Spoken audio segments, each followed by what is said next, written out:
Hello student, आज का हमारा टॉपिक है पिन डायोड, जिसका आविष्कार 1950 में किया गया था। पिन डायोड, जैसे कि आप लोग ने पीएन जंक्शन डायोड पढ़ा है, तो वो एक ऑर्डिनरी डायोड है जो कि एक लो फ्रिक्वेंसी पे वर्क करता है। अगर हम ऑर्डिनरी डायोड में हाई फ्रिक्वेंसी अप्लाई करते हैं तो वो वर्क नहीं करेगा। मान लीजिए ये आपका पीएन जंक्शन डायोड, ये पी है, ये एन है, और यहाँ पे आपने हाई फ्रिक्वेंसी अप्लाई की तो ये वर्क नहीं करता है।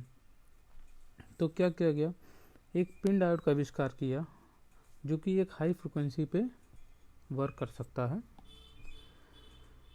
तो PIN diode operate as a variable resistor at radio frequencies. ये एज एक वेरिएबल रजिस्टर है आरएफ फ्रिक्वेंसी पे। Voltage control resistor with low noise. Voltage को कंट्रोल करने से इसका रजिस्टर कंट्रोल होता है कम नॉइज के साथ। able to control large RF signals with much smaller level of DC excitation। जो हम सप्लाई देते हैं, DC एक्साइटेशन देते हैं, काफ़ी कम DC एक्साइटेशन पे ये RF सिग्नल को कंट्रोल कर सकता है। कंस्ट्रक्शन,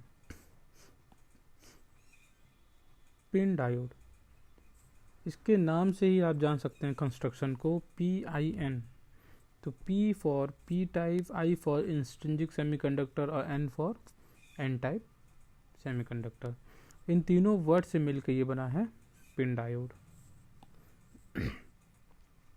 जब ये तीनों ब्लॉक को हम जोड़ देंगे आपस में, जोड़ने के बाद क्या होगा कि हम P को हेवनली डोप करते हैं और N को भी हेवनली डोप करते हैं। तो P plus is a heavenly dope P type, N plus is a heavenly dope N type. I layer of intrinsic semiconductor high resistivity, जिसकी रेजिस्टिविटी काफ़ी हाई होती है। बहुत ही सिंपल कंस्ट्रक्शन है जिसमें P प्लस बीच में एक एक्सट्रिंसिक लेयर और N प्लस, तीन लेयर को आपस में हम कंबाइन कर देते हैं, जिससे कि फॉर्म होता है पिन डायोड।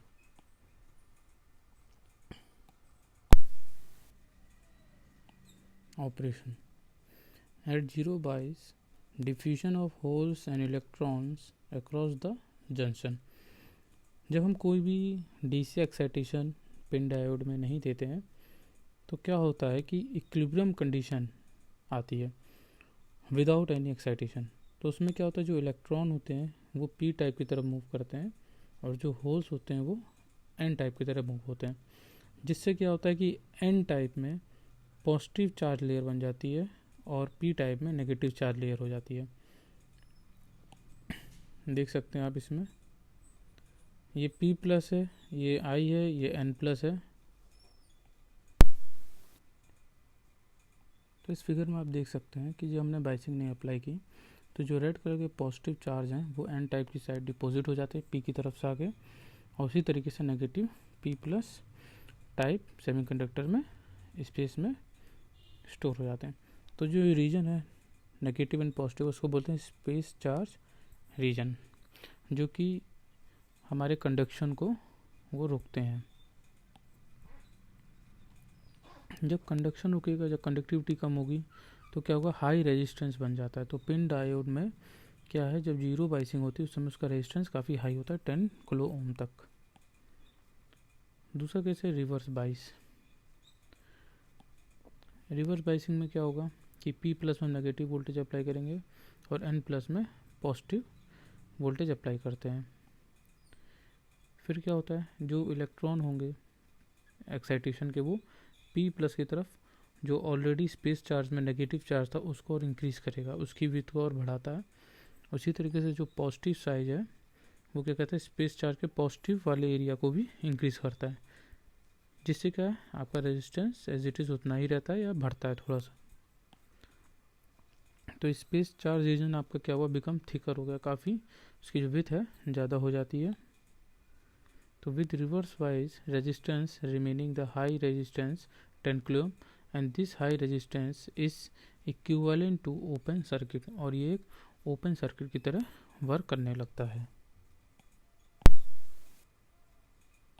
फिर है at forward biasing. Forward biasing में स्टूडेंट क्या होता है कि पी प्लस जो सेमीकंडक्टर है उसमें हम पॉजिटिव कनेक्ट करेंगे और एन टाइप की साइड नेगेटिव कनेक्ट करते हैं बैटरी के टर्मिनल को।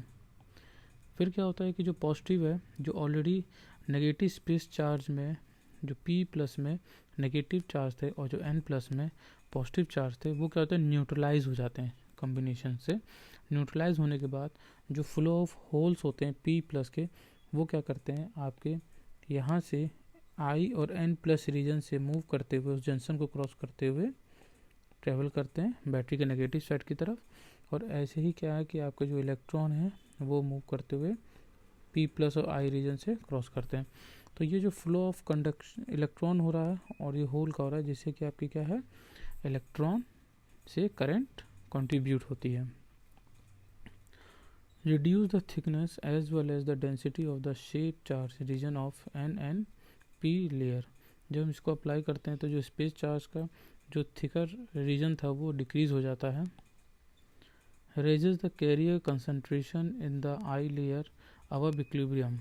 और उससे क्या होता है जो कैरियर कंसंट्रेशन है वो इंक्रीज हो जाती है इंट्रिंसिक लेयर में। Reduce the resistance of the I layer. और जब वहाँ पे इलेक्ट्रॉन आई लेयर में फ्लो होने लगेंगे तो उससे क्या होगा वहाँ पे जो रेजिस्टेंस स्पेस चार्ज की वजह ज़्यादा था वो रिड्यूस हो जाता है क्योंकि वहाँ कंडक्शन शुरू हो गया। जो वहाँ पे करंट ज़्यादा होगा वहाँ पे रेजिस्टेंस अपने आप कम हो जाता है। Causes fall of overall resistance of the diode. और डायोड का जो ओवरऑल रेजिस्टेंस है वो कम हो जाता है। Causes of virtual short circuit. और एक तरीके से जहाँ पे करंट फ्लो होगी वो रेजिस्टेंस कम होगा तो अपने आप वो क्या कहलाएगा शॉर्ट सर्किट कहलाता है।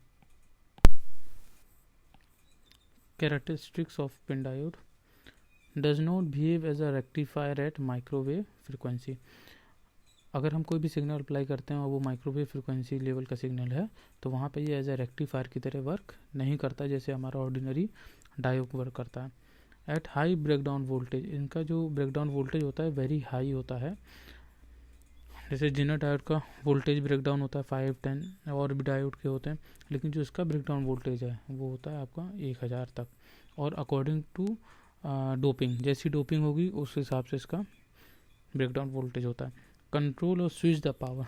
पावर को ये कम ज़्यादा कर सकता है PIN diode. Capacitance is very low due to the large width. जो जैसे से आपने पढ़ा होगा कैपेसिटेंस का फॉर्मूला C = एप्सिलॉन A/W। तो W अगर ज़्यादा होगा तो कैपेसिटेंस इसका कम होता है। फिर इसके बाद एप्लीकेशन ऑफ पिन डायोड। जो पिन डायोड है उसकी एप्लीकेशन पहला switch, second is attenuator, third is phase shifter, power limiter and amplitude modulator. ये इसकी 5 एप्लीकेशन है।